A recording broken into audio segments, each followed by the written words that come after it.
March for Gaza অনুষ্ঠানটি শেষে বিদায়ের মুহূর্তে শেষ মুহূর্তে এইভাবে সুন্নাহর খেলাফ সুন্নাহ বিরোধী কাজ কেন ঢুকে দেওয়া হলো? আলহামদুলিল্লাহি রাব্বিল আলামিন আলহামদুলিল্লাহি রাব্বিল আলামিন ওয়াসসালাতু ওয়াসসালামু আলা সাইয়্যিদিল মুরসালিন ওয়া আলা আলিহি ওয়া সাহবিহি আজমাইন।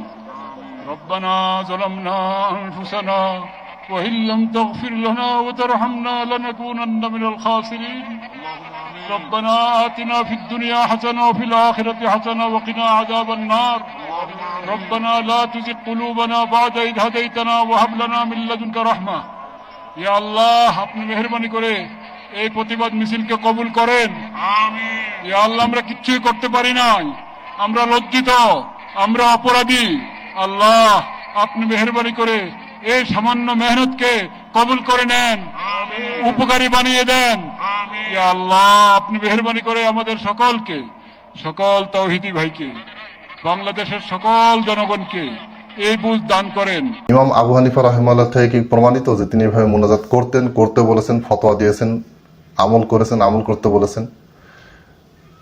যদি আপনি আমার মতামত জানতে চান তাহলে আমি বলবো যে আব্দুল মালিক সাহেব যে কাজটা করেছেন, বাইতুল মোকাররমের খতিব সাহেব মোহতারাম আব্দুল মালিক সাহেব যেটা করেছেন, এটা সম্পূর্ণ খেলাফে সুন্নাত এবং এটা বেদাত। মার্চ ফর গাজা অনুষ্ঠানটির শেষে মঞ্চে মোনাজাত করা হয় এবং বাংলাদেশের বাইতুল মোকাররমের খতিব আব্দুল মালিক সাহেব তিনি মোনাজাত পরিচালনা করেন।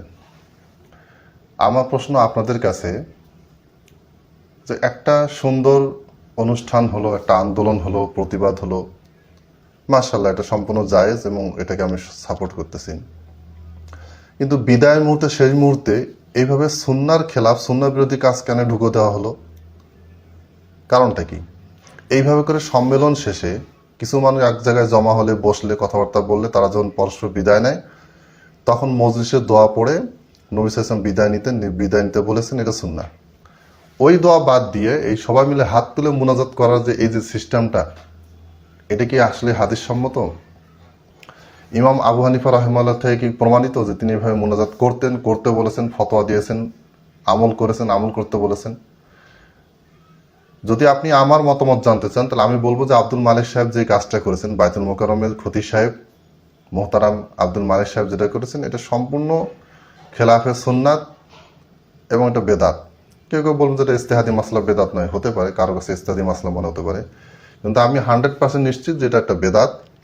আর বেদাতি আমলের ভিতরে যতদিন আপনি আমি ডুবে থাকবো ততদিন আপনার আমার মাধ্যমে ফিলিস্তিন জয় তো দূরে থাক, নিজের বাড়িটা পর্যন্ত আগ্রাসীরা, ইসলাম বিদ্বেষীরা, খ্রিস্টান মিশনের হোক, ইসরায়েলের ঘনিষ্ঠ বন্ধু ইন্ডিয়া হোক, এবং তাদের ওই সন্ত্রাসী উগ্রপন্থী ইসকন সদস্য হোক, বা যারা বিভিন্ন কাজ চালিয়ে যাচ্ছে মুসলমানদেরকে ধ্বংস করার জন্য, এরা যদি আসে আপনার বাসাটা উদ্ধার করে নিয়ে যায়, আপনাকে বাসায় আক্রমণ করে মেরে ফেলে, আপনার বাসা যে দখল করে নেয়, আপনার ব্যবসা প্রতিষ্ঠান যে দখল করে নেয়, সেটাও আপনি উদ্ধার করতে পারবেন না।